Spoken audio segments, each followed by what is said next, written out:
안녕하세요. 저는 30대 아들을 둔 60대 여성 사연자입니다.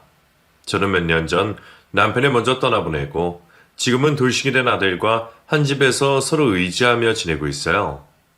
저는 남편과 사별을 해서 혼자가 되었고 아들은 이혼으로 혼자가 되었지만 저희 모자가 서로 의지하며 지내는 덕에 지금의 생활도 나쁘지는 않다 싶은 생각이 듭니다. 아들 입장은 어떨지 몰라도 솔직히 말하면 저는 다 큰 아들과 함께 지내는 지금이 너무 행복하거든요. 이혼하고 돌아온 다 큰 아들을 끼고 사는 게 좋다고 하는 제가 주책 맞다 생각하시겠죠? 저도 제가 주책인 줄은 알지만 사실 저도 이럴 수밖에 없는 사연이 있습니다. 저는 오래전 저희 남편을 만났고 그런 남편과 30여 년의 결혼 생활을 해왔습니다. 남편은 참 좋은 사람이었고 저를 평생 아껴주고 사랑해주는 좋은 남편이었어요. 그런 남편이었기에 남편이 일찍 떠나버린 것이 너무 안타깝기만 하네요. 그런 남편과 저는 사실 재혼을 한 사이였습니다. 20대 초반 어린 나이에 결혼을 했지만 불임이란 이유로 쫓겨나듯 이혼을 당했던 저는 아이를 가질 수 없는 몸이라 평생 가족 없이 혼자 살아야 할 거라 생각했어요. 여자로서 엄마로서의 행복은 절대 가져볼 수 없을 거라며 그 당시 저는 거의 모든 걸 포기한 상태였습니다. 그렇게 가장 힘든 시기에 저는 제 남편을 만나게 되었고 남편과 저는 서로 진심으로 아껴주고 사랑하며 함께 가정을 꾸려가게 되었죠. 남편 역시 상처가 많은 사람이었어요. 전처가 아들을 낳다가 죽는 바람에 너무 일찍 사별을 하여 어린 아들과 단 둘이 남겨진 사람이었죠. 젊은 남자가 갓난쟁이 아들을 돌보며 정신없이 사는 것을 알고는 짠한 생각도 했었습니다. 짊어진 무게가 많아서 어쩌면 아무것도 없는 나보다 훨씬 불쌍한 사람이라는 생각을 했었어요. 그런데 그 사람은 그런 상황에서도 늘 남들을 챙기고 베풀며 열심히 살더라고요. 그런 모습이 좋아서 반했던 제가 결국 그 남자와 새 출발을 하게 되었죠. 그리고 저는 어린 성현이를 제 자식처럼 기르며 성현이의 엄마가 되어 살았습니다. 아이가 워낙 어릴 적에 재혼을 했던 탓에 성현이는 제가 자기 친엄마인 줄 알고 자랐어요. 그래도 친어머니에 대한 이야기를 언젠가 해줘야 한다는 생각은 하고 있었지만 아이가 죽음을 제대로 받아들이기 전에는 얘기를 하지 않는 것이 좋겠다는 생각에 남편과 저는 상의하에 성현이에게 진실을 알려주지 않았습니다. 그래서 성현이는 십수년간 제가 친모인 줄 알고 있었고 저는 그런 아들을 정말 제 친자식으로 키워냈어요. 제게는 성현이가 남의 자식이 아니었습니다. 내 속으로 낳지 않았지만 내 가슴으로 품어 키운 내 자식이라 생각했습니다. 아들을 낳다가 억울하게 돌아가신 성현이 친어머니에게는 뒤숭스럽고 염치없는 말이지만 저는 성현이 같은 아들을 얻게 된 것이 너무나 행복하기만 했어요. 그랬기에 저는 성현이를 친자식처럼 혼내기도 하고 다그치기도 하며 키웠었죠. 내 자식이라 생각했기에 계산 없이 할 수 있는 일이었습니다. 그렇게 10여 년을 성현이를 업어 키우며 언젠가 사실을 알려줘야 하는 때가 다가온다 생각했는데 그 사이 성현이가 먼저 친어머니 일을 알게 되었습니다. 한창 사춘기로 예민한 시기에 친어머니 일을 알아버린 아들은 큰 충격을 받으며 저를 거부하기 시작했습니다. 그리고는 그렇게나 착하고 말 잘 듣던 아들이 전에 없이 반항을 하며 저와 점점 멀어지기 시작했어요. 제가 무슨 말만 하면 진짜 엄마도 아니면서 참견하지 말라고 하는 탓에 저는 아이에게 어떻게 다시 다가가야 할지 몰랐습니다. 아이를 대하는 내 마음은 예전이나 지금이나 다른 바가 없는데도 혹시 내 행동이 아들에게 상처가 될까 싶은 생각에 저는 전처럼 아들을 대할 수가 없었어요. 혼을 내는 대신 타이르게 되었고 다가가는 대신 한 발짝 뒤로 갈 수밖에 없었습니다. 남편은 그런 제 대신 아들을 혼냈고 아들은 혼내는 아버지와 뒤늦게 알게 된 새엄마 사이에서 더욱 혼란을 겪었을 겁니다. 착한 그 아이가 정말 제가 미워서 저를 밀어내는 건 아니라는 걸 저도 알고 있었어요. 아들은 제가 진실을 숨기고 자신을 속였다고 생각하며 큰 배신감을 느꼈을 겁니다. 그리고 자신의 낳다가 돌아가신 친어머니에게 연민과 죄책감을 느끼며 그 죄책감 때문에라도 저를 전처럼 대하기 힘들었을 거예요. 그런 아이의 속을 모르지 않았던 저는 그래서 아들을 그냥 둘 수밖에 없었습니다. 그런 아들의 마음을 억지로 여는 것마저 죄스러웠으니까요. 그래도 다행히 성현이는 착한 아들이었습니다. 성현이는 키워준 정에 감사하다며 시간이 지날수록 저를 다시 예전처럼 대하기 시작했습니다. 하지만 조심스러워하는 성현이처럼 저 역시도 성현이를 이전처럼 편하게 대하지 못했습니다. 왠지 모르게 조심스러워서 자꾸만 표현을 주저하게 되더라고요. 아들도 저를 새엄마라고 생각해서 그런지 저희 모자의 관계가 예전처럼 막역하지는 못했지만 그래도 저는 성현이가 저를 다시 엄마라 불러주는 것만으로 고마웠습니다. 새엄마라도 내가 엄마 노릇을 할 수는 있으니 이 정도만 되어도 저와 아들에게는 다행이라 생각했어요. 그렇게 나름의 가족의 모습을 유지해가며 저는 성현이 엄마로 계속 지낼 수 있었습니다. 다행히 남편과 제 사이에는 아무 문제가 없었고 성현이는 가끔 친어머니 이야기를 꺼내긴 했지만 저를 부정하거나 밀어내려는 모습은 더 이상 없었어요. 그 후로 성현이는 무사히 대학에 진학을 하게 되었고 오랜 고생 끝에 취업까지 하며 제게는 더없이 자랑스러운 아들이 되어주었습니다. 내 아들이 남들에 비해 특출난 것이 아니더라도 내 자식이기에 그저 자랑스러운 것이 부모이겠죠. 그래서 저는 아들에게 더 바라는 것 없이 그 아이가 행복하기만을 바랬습니다. 그리고 20대 후반이 된 아들이 어느 날 결혼을 하겠다며 집에 아가씨를 데려왔죠. 저희 아들이 장가갈 나이가 되었다는 것이 놀라우면서도 이제 벌써 보내줘야 할 때가 되었나 싶어 섭섭했습니다. 하지만 저는 괜히 서운한 표를 낼 수가 없어서 아들의 결혼을 무조건 축하해줄 생각이었죠. 그런데 아들이 예비 며느리라며 데려온 아가씨가 제 마음에 들지는 않았습니다. 저도 웬만하면 아들이 좋다는 여자를 환영해주고 싶은 생각이었지만 아무리 그래도 그렇지 연애도 몇 번 못해본 총각인 우리 아들이 이혼한 여자를 데려왔다는 게 달갑지 않더라고요. 예비 며느리는 이미 결혼을 한 번 했던 아이였습니다. 다행이라 해야 할지 아이는 없었지만 그래도 1년 동안 누군가와 결혼 생활을 했다는 건 지워지지 않는 진실이었죠. 그래도 거짓말을 할 생각은 없는지 첫 만남에 솔직히 사정 얘기를 해주어 고마웠지만 그런 고마움과 별개로 저는 이혼 여인 며느리가 마음에 들지 않았습니다. 그건 저뿐 아니라 남편 역시 마찬가지였어요. 다정하고 유한 성격이던 남편마저 아들의 결혼을 반대하며 크게 화를 내었고 아들은 그런 아버지에게 실망을 하며 그 일로 평소 사이좋던 부자관계가 하루아침에 멀어지고 말았습니다. 아무리 그래도 왜 앞에 이혼한 여자랑 결혼을 하려고 그래? 네가 아무리 우겨도 나는 이 결혼 환영 못 해준다. 아버지도 엄마랑 재혼하시잖아요. 근데 왜 저를 이해 못한다고 하세요? 이놈이 지금 그거랑 이거랑 같아? 너희 엄마 얘기는 뭐하러 거들먹거려? 뭐가 다른데요? 엄마도 한번 결혼했었고 애까지는 아버지랑 재혼하신 거잖아요. 솔직히 나도 결혼 잘못했으면 이혼할 수도 있는 거고 요즘 세상에 결혼 한번 했던 게 무슨 큰 죄라도 되나요? 저는 솔직히 재혼까지 하신 두 분이 제 결혼 가지고 이러시는 거 이해도 안 되네요. 아들은 그 아이를 너무 사랑한다며 끝까지 결혼하겠다며 고집을 부렸고 반대하는 결혼이라도 하겠다는 아들이 이러다 혹시나 부모와 연을 끊을까 걱정되었던 저는 남편을 겨우 설득해서 결국 두 아이를 결혼시키기로 했습니다.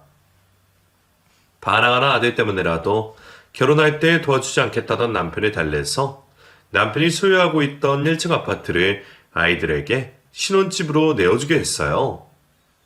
저도 둘 사이를 반대하기는 했었지만 이왕 결혼시키는 것이면 해줄 수 있는 만큼 해주고 싶었거든요. 하지만 남편은 무슨 고집인지 그러면서도 명의를 바꿔주지는 않았습니다. 니들이 못 헤어지겠다니까 나도 마지못해 허락하기는 한다만 나도 앞으로 두고 볼 거야. 둘이 부모 속에 못 박으면서 같이 어렵게 결혼하는 거니 이제 더는 부모 걱정시키지 말고 잘 살아봐. 실망시키면 아파트고 뭐고 없어. 그럼요. 아버지 말씀대로 저희 잘 살 거예요. 후회 안 하시게 노력할 테니까 꼭 지켜봐 주세요. 예, 아버님. 저희도 도움받아서 결혼하면서 명의까진 바라지도 않아요. 집 얻어주시고 도움 주신 것만으로 감사하죠. 성현 씨 말처럼 저희 두 사람 앞으로 잘 살겠습니다. 두 분 걱정하시지 않도록 며느리 노릇도 잘할게요. 정말 감사해요, 아버님, 어머님. 그렇게 아들을 결혼시키고 며느리는 약속처럼 저희에게 잘하려 노력했습니다. 시키지도 않은 안부 인사를 드리고 먼저 연락하지 않아도 자주 시댁을 찾으며 저희 앞에서 둘이 행복하게 잘 사는 모습을 많이 보여주려 노력하는 듯 했어요. 처음에는 왜 겨우 1년 만에 이혼까지 했을까 싶어서 재혼을 한 며느리가 탐탁치 않았던 저도 그런 예쁜 모습을 보며 그 아이를 이해하고 보듬어주려 노력했습니다. 내 아들이 그 애가 아니면 안 된다고 하기도 하고 이왕 결혼시킨 것 내 아들이 행복해지는 길밖에 바랄 수가 없었으니까요. 다행히 아들은 행복해 보였고 저도 그걸로 만족했습니다. 그런데 하필 그렇게 걱정 없는 때에 남편에게 병이 찾아오고 말았어요. 암 중에서도 가장 안 좋다는 췌장암에 걸린 남편이 결국 손써볼 틈도 없이 먼저 떠나버리고 말았습니다. 반년 만에 갑작스러운 남편의 죽음에 저는 정신을 못 차릴 정도로 힘들어할 수밖에 없었습니다. 그래서 그때는 남편 유산이고 뭐고 신경 쓸 겨를도 없이 그저 남편을 잃은 슬픔에만 빠져있을 수밖에 없었죠. 그래도 아들 며느리가 있어서 참 다행이라 생각했습니다. 그런데 그때부터 며느리가 조금씩 달라지기 시작하더라고요. 그렇게 자라던 며느리가 점점 달라지더니 대뜸 남편 재산을 상속해달라 얘기를 꺼냈습니다. 어머니, 아버님 돌아가셨으니 이제 재산 정리하셔야죠. 지금이라도 저희 사는 아파트 저희 주시고 남편 목 다 돌려주세요. 그게 무슨 말이니 너? 성인이 몫을 돌려달라니 내가 그동안 성인이 몫을 억지로 쥐고 있기라도 했다는 거야? 성현 씨가 순하고 착해서 말을 못한 거지. 솔직히 어머니가 먼저 재산 정리를 깔끔하게 해주셔야 했던 거 아니에요? 아버님 돌아가셨으면 이제 두 사람 사이 아무것도 아닌데 어머니가 계속 아버님 재산을 쥐고 계시는 건 아니죠. 우리가 아무 사이가 아니라니. 성현이 내 아들이야. 아들이랑 엄마 사이가 아무것도 아닌 거냐? 남편이 남긴 재산을 아들 앞으로 돌려달라 말하던 며느리는 남편 없이는 제가 아들과 아무 사이도 아니라며 엄한 말을 하고 있었습니다. 그 말에 너무 충격을 받은 저는 처음으로 며느리에게 크게 화를 내며 며느리를 그 자리에서 쫓아내고 말았죠. 때가 되면 당연히 아들 앞으로 전부 돌려주려 한 것을 먼저 설레발을 치는 며느리가 수상하기만 했습니다. 남편이 있을 때만 하더라도 저를 어머니 어머니 하며 잘 따르던 아이가 남편이 주자마자 저를 성인의 계무 취급하는 게 참 괘씸했죠. 내가 새엄마라서 시어머니 노릇도 하지 말라는 건지 며느리는 점점 저를 무시하기 시작했습니다. 그런 일로 결국 며느리와 제 사이에 문제가 생기고 아들까지 알게 되고 말았습니다. 남편 죽고 여러모로 힘든 와중에 아들에게 그런 모습까지 보이고 싶진 않았지만 그래도 그런 상황을 알면 아들이 당연히 제 편을 들어줄 거라 생각했어요. 그런데 무슨 일인지 아들이 며느리처럼 저를 음해하고 제 탓을 하기 시작하는 게 아니겠어요? 엄마, 신경이한테 정말 너무한 거 아니에요? 그래도 자기는 며느리 노릇 잘해보겠다고 노력하는데 엄마는 자꾸 왜 그래요? 정말 아버지 재산 때문에 그래요? 내가 엄마한테서 아버지 재산 다 가져갈까봐 그거 무서워서 이러는 거냐고요.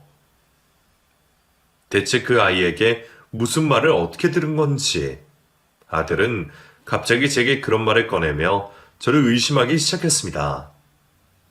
제가 남편의 재산을 모두 빼돌리고 의붓 아들을 버려버릴 것처럼 말이에요.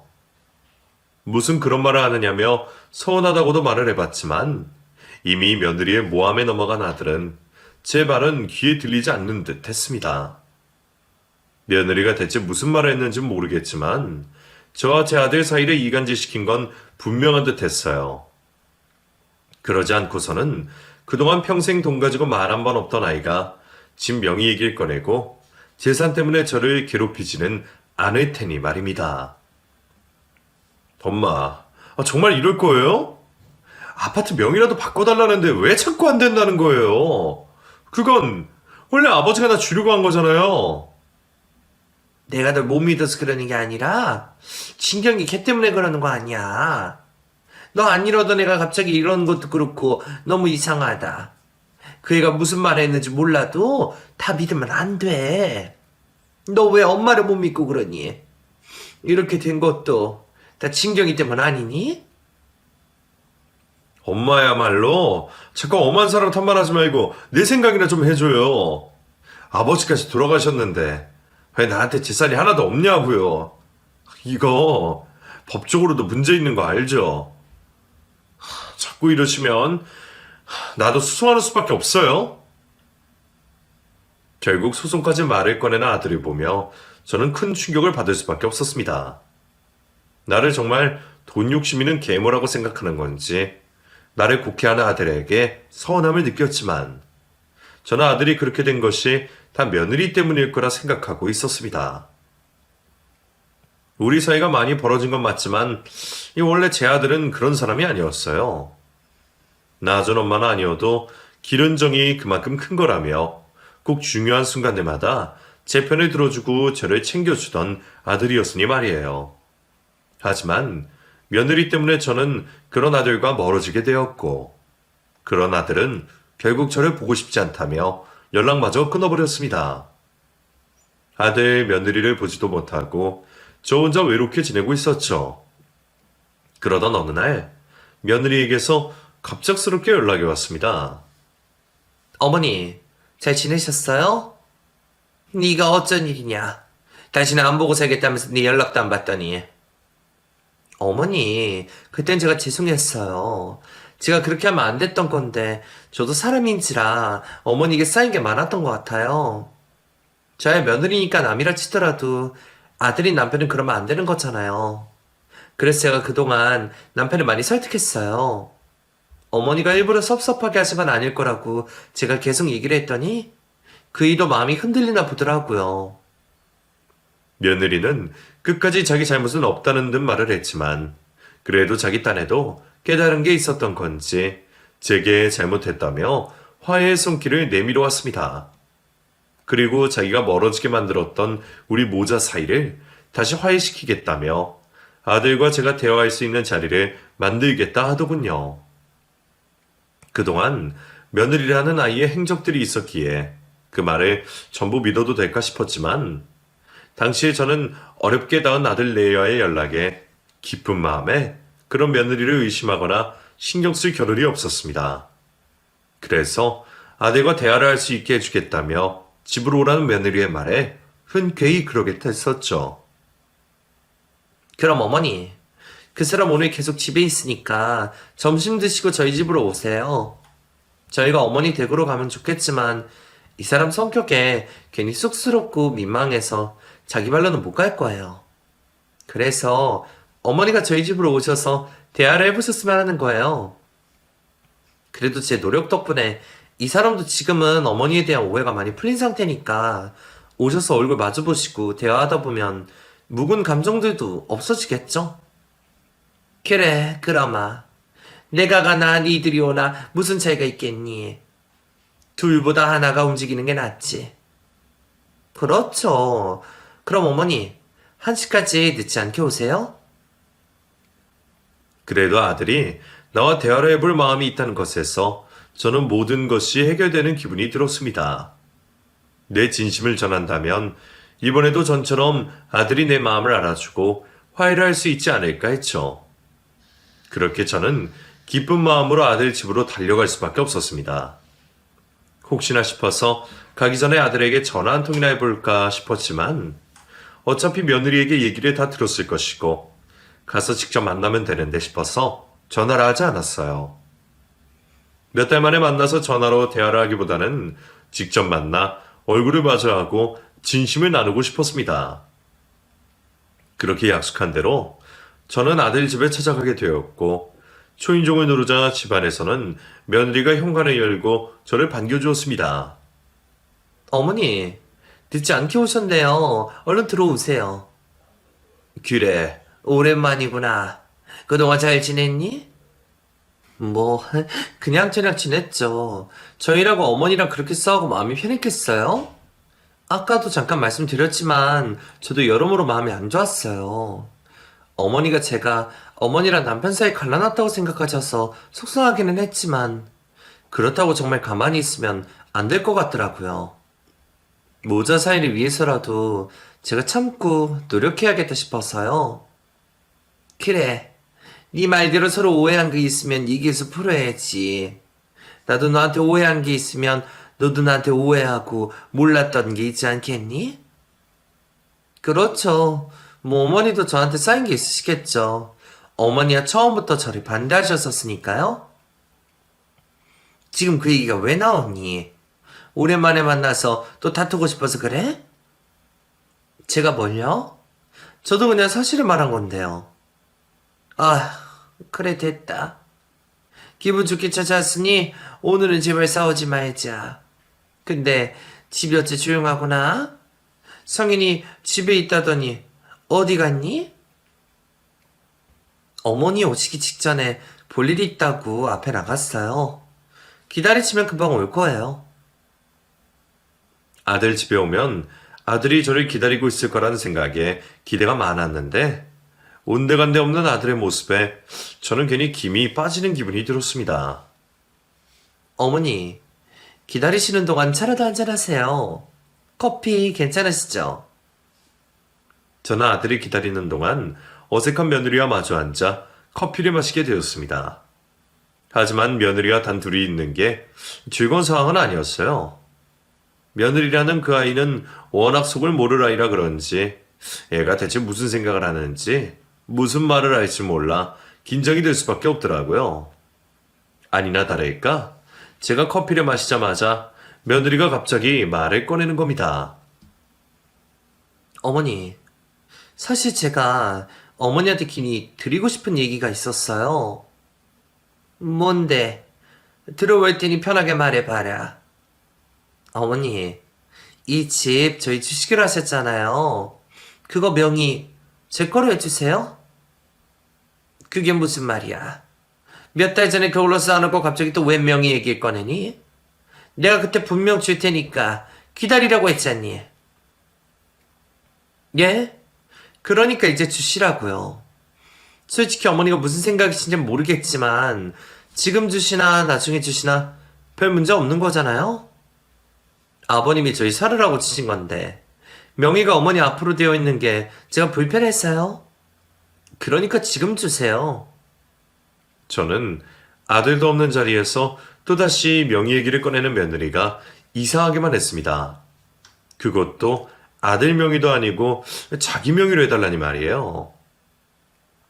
글쎄, 명의를 돌리면 아들 명의로 해야지. 그걸 왜 네 명의로 해주다니까? 이거 성현이도 알고 있는 얘기니? 그건 어머니가 아실 필요 없고요. 어머니는 그냥 약속만 해주시면 돼요. 어머니가 번거로우실까봐 자필 각서까지 만들어 놨어요. 그러니까 어머니는 여기 사인만 좀 해주세요. 자필 각서는 또 무슨 말이야? 아니 이게 대체 뭐야? 성인이 어디 있니? 얼른 들어오라고 해라. 와서 셋이 같이 얘기 좀 해보자. 며느리는 제가 며느리 앞으로 아이들이 살고 있는 집에 대한 명의를 양도하겠다는 자필 각서까지 내보이며 저더러 그곳에 서명을 하라 하고 있었습니다. 너무 황당하고 기막힌 저는 당연하게도 그럴 수 없다며 거절 의사를 말할 수밖에 없었어요. 말도 안 되는 소리 하지 말고 그거 얼른 치워. 세상에, 네가 설마 처음부터 이러려고 나를 여기까지 오라 그런 거니? 아니, 명의를 내 아들 앞으로 하면 몰라도 왜 네 앞으로 해달라고 그래? 이 각서는 대체 또 뭐고? 어머니, 여기 서명해 주실 때까지 못 나가세요. 아드님도 올 일 없을 거예요. 제가 화를 내며 서명을 못하겠다고 하자 저를 살살 구슬리려던 며느리는 순식간에 태도가 돌변하여 제게 싸늘하게 말을 하기 시작했습니다. 처음부터 이것 때문에 어머니 부른 거 맞아요. 성에서 집에 있지도 않고 오늘 들어올 일도 없어요. 아마 며칠 동안 어머니가 여기 있는지 아무도 모를걸요? 그러니까 험한 꼴 보기 싫으시면 그냥 사인해 주세요. 얘가 지금 무슨 말을 하는 거야? 너 지금 나 협박하려는 거니? 아니, 내가 내 발로 걸어 들어왔는데 내 발로 왜 못 나가겠니? 너 이런 거 보니 우리가 더 할 말은 없을 것 같구나. 나 이만 가볼 테니까 오늘 일은 없었던 걸로 하자. 그래도 아들 집에 온 김에 아들과 대화는 한번 나눠보려고 했는데 말도 안 되는 소리를 하며 억지 협박까지 하는 며느리 때문에 저는 화가 잔뜩 난 채로 그 집을 떠날 수밖에 없었습니다. 그래서 서둘러 짐을 챙기고 일어서려고 하는 그 순간 저는 갑자기 어지럼증을 느끼며 졸음이 몰려오는 것처럼 그대로 기절하듯 쓰러지고 말았습니다. 시야가 깜깜해지고 얼마나 지났을지 몰라도 다시 의식을 차린 저는 그 사이 변한 제 꼴을 보고 깜짝 놀랄 수밖에 없었어요. 며느리가 제게 무슨 짓을 한 건지 제가 손발이 꽁꽁 묶인 채로 창고 같은 작은 방에 갇혀있는 상태가 된 겁니다. 어머니, 깨어나셨어요? 너 이게 지금 뭐 하는 짓이야? 대체 나한테 뭘 먹인 거야? 너무 걱정하지 마세요. 그냥 수면제예요. 어머니가 협조를 안 해주셔서 저도 이럴 수밖에 없네요. 그러게 좋은 말로 할 때 그냥 사인만 해주셨으면 서로 얼굴 붉힐 일 없었을 텐데요. 너 지금 내가 이 집 너한테 안 넘겨준다고 나한테 이런 짓을 했다는 거니? 이거 감금 아니냐? 너 대체 왜 이래? 왜 이렇게까지 하는 거야? 성현이한테 미안하지도 않아? 어머니야말로 행실을 똑바로 하셨어야죠. 아버님 돌아가시고 대체 언제까지 그 사람 부모 노릇하려고 그러세요? 친모도 아니면서 아버님 재산을 주니마니 무슨 꼴이냐고요? 뭐? 너야말로 내 아들이 받을 재산을 왜 자꾸 네가 탐을 내고 억지를 부리는 거니? 너 우리 성현이를 어떻게 속인 거야? 성현이가 아무리 그래도 나한테 이런 짓을 할 애가 아닌데 너 대체 우리 성현이를 어떻게 한 거야? 진짜 아들도 아니면서 자꾸 걱정하는 척 위하는 척 가슴 떨지 마시라고요. 암튼 어머니 구하러 올 아들은 없으니까 풀려나고 싶으면 얼른 사인해주세요. 사인만 해주시면 풀어드릴 테니까요. 묶이고 감금된 그 상황이 기가 막히고 황당하면서도 저는 제게 그런 짓을 한 며느리가 무서워서 몸이 덜덜 떨리는 것 같았습니다. 하지만 그렇다고 해서 며느리에게 그 집에 대한 권리를 넘길 순 없었어요. 아들이 그 일에 동의를 한 건지 둘이 짜고 나를 이렇게 만든 건지는 진실은 알 수 없었지만 저는 그때까지도 아들을 믿고 있었습니다.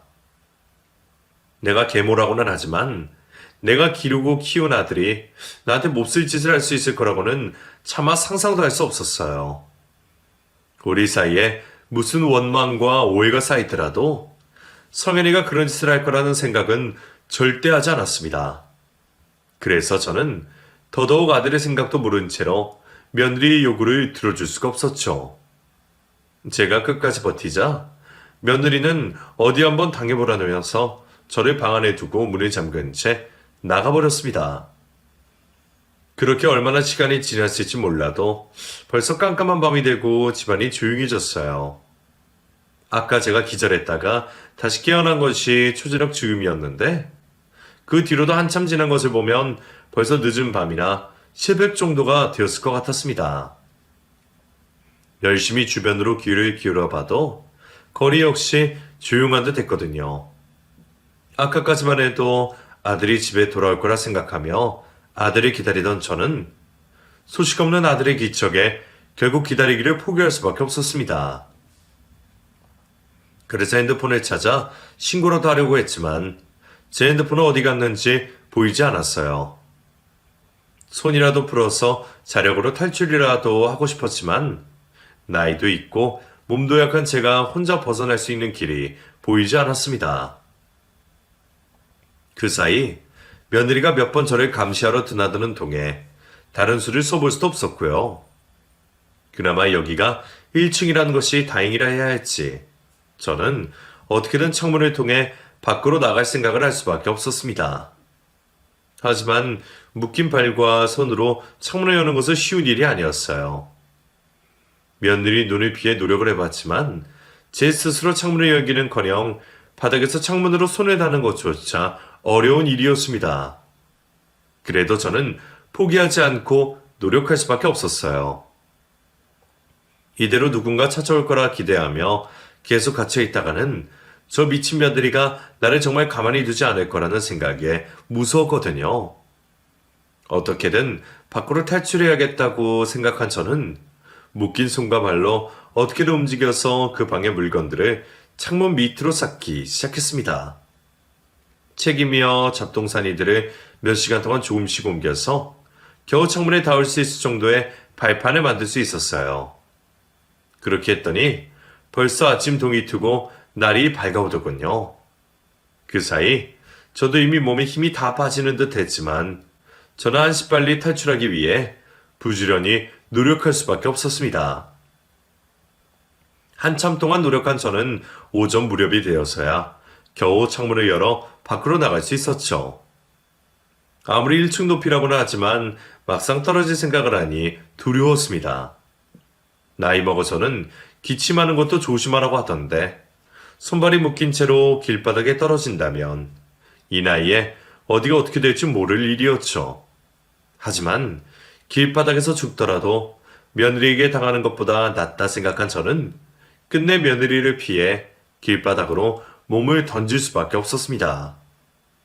모든 것을 운에 맡기며 몸을 내던진 순간 저는 누군가 달려와 저를 구하는 것을 느끼게 되었습니다. 엄마! 그건 다름 아닌 제 아들 성현이었죠. 내가 창밖에 매달려 있다가 떨어지는 것을 보고 달려와 저를 받아낸 아들은 저를 보며 놀란 듯 했어요. 성현아, 너 정말 성현이 맞니? 나 지금 살아있는 거야? 엄마, 이게 대체 무슨 일이에요? 엄마가 여기 계세요. 아니, 손발은 이게 뭐고 대체 왜 여기서 뛰어내렸어요? 성현아, 아니지? 네가 진경이랑 짜고서 나한테 이런 거 아니지? 그게 무슨 말이에요? 나랑 진경이랑 짜다니. 설마 이거 진경이가 이런 거예요? 그래, 엄마 여태 너희 집에 갇혀 있었다. 진경이 걔가 내 손발을 묶어놓고 가둬놨어. 저는 무사히 탈출했다는 안도감과 아들이 마침 그 자리에서 나를 받아냈다는 놀라움, 그리고 긴장감과 공포감에 제정신이 아니었습니다. 그런 와중에도 꿈에 그리던 아들을 다시 만나서 얼마나 반갑던지. 순간 저는 제가 죽기 전에 아들을 보고 싶다는 간절함 때문에 아들의 환영이 보이는 건 아닐까 싶은 생각까지 하고 있었어요. 하지만 그런 제 얼굴 위로 떨어지는 아들의 눈물을 보니 그 상황이 환영이 아니라는 건 알 수 있었습니다. 아들도 몰랐던 그 상황에 많이 놀랐을 줄은 알았지만 아들은 그런 저를 보고 오열을 하고 있었습니다. 성현아, 왜 울어? 울지 말어. 엄마 괜찮다니까 그러네. 엄마, 죄송해요. 저 때문에 엄마가 이 꼴에 당하신 거예요. 다 저 때문이에요.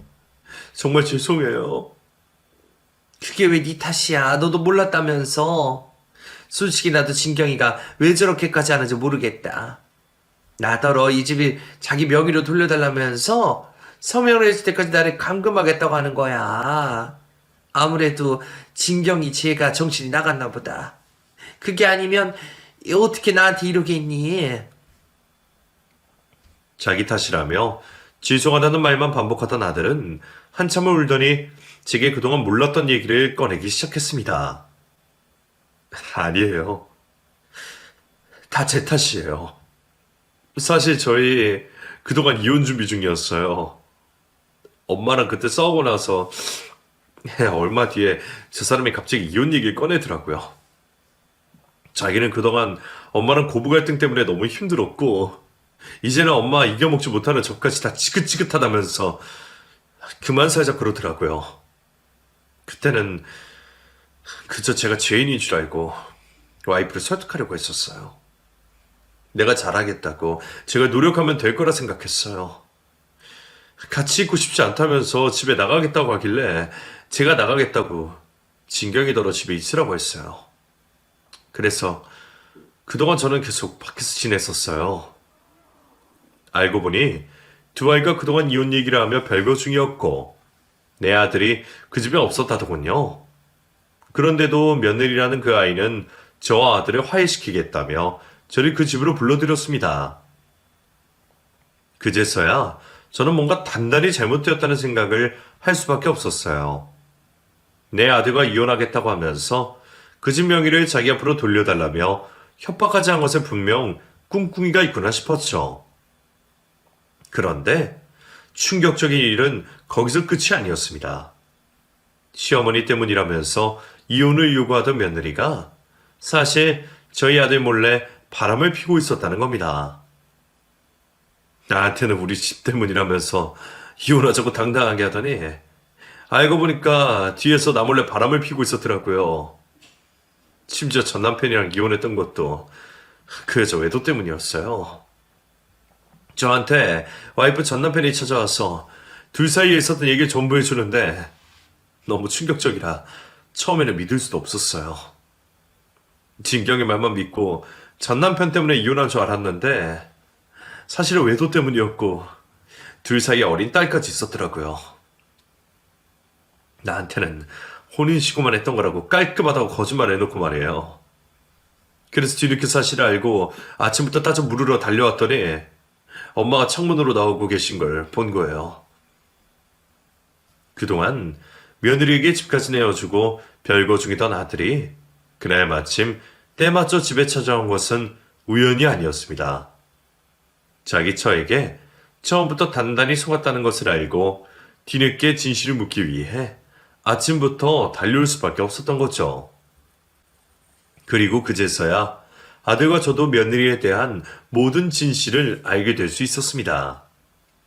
그냥 이혼 전적이 아니라 슬아의 자식까지 있었다는 것도 놀라웠지만 그것보다 저는 가정을 두고 바람을 피웠다는 것에 경악을 금치 않을 수 없었습니다.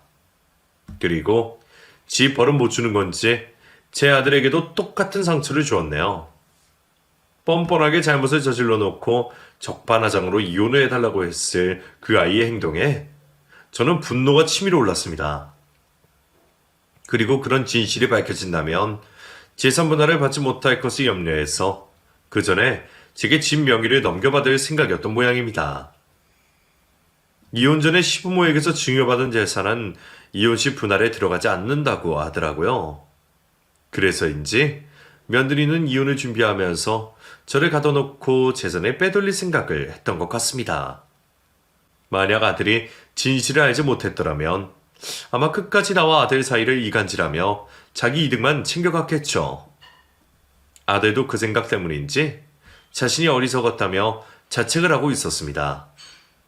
결국 아들도 그 여자에게 당했을 뿐인데 당당한 그 여자와 달리 힘들고 상처받은 건 제 아들이 되고 말았네요. 내 아들에게 그런 몹쓸 짓을 한 며느리가 도저히 용서가 되지 않아 저는 그 자리에서 며느리를 경찰에 신고하게 되었습니다.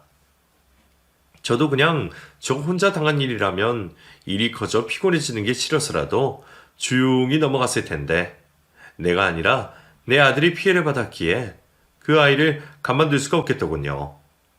저는 경찰에 신고를 했고 며느리는 그 자리에서 감금 협박으로 경찰서로 끌려가 조사를 받게 되었습니다. 어머니, 저한테 정말 왜 이러세요? 전부 다 오해예요. 저 너무 억울해요. 워낙 밖에서는 착한 척하던 며느리였기에 경찰들 앞에서도 가증스럽게 눈물까지 보이며 부인을 했지만 진실은 결국 밝혀지고 증거는 드러날 수밖에 없는 일이었습니다. 저는 경찰 조사를 받으며 약물 검사까지 받았고 검사 결과 제 몸에서는 진정제와 수면제 성분이 검출되었어요. 그리고 그 증거 덕분에 며느리가 제게 무슨 짓을 했는지 밝혀질 수밖에 없었습니다. 약물까지 사용해 저를 감금시켰다는 것이 드러나고 며느리가 서명을 강요했다는 것까지 밝혀지면서 며느리는 결국 실형을 받게 되었습니다. 하지만 초범이라 아쉽게도 집행유예로 끝이 나고 말았어요. 그런 사람은 제대로 벌을 받아야 한다 싶어서 너무 아쉬웠지만 그래도 집행유예 중에 또 다른 일을 벌이지는 않을 거란 생각에 그나마 다행이라며 안심할 수밖에 없었습니다.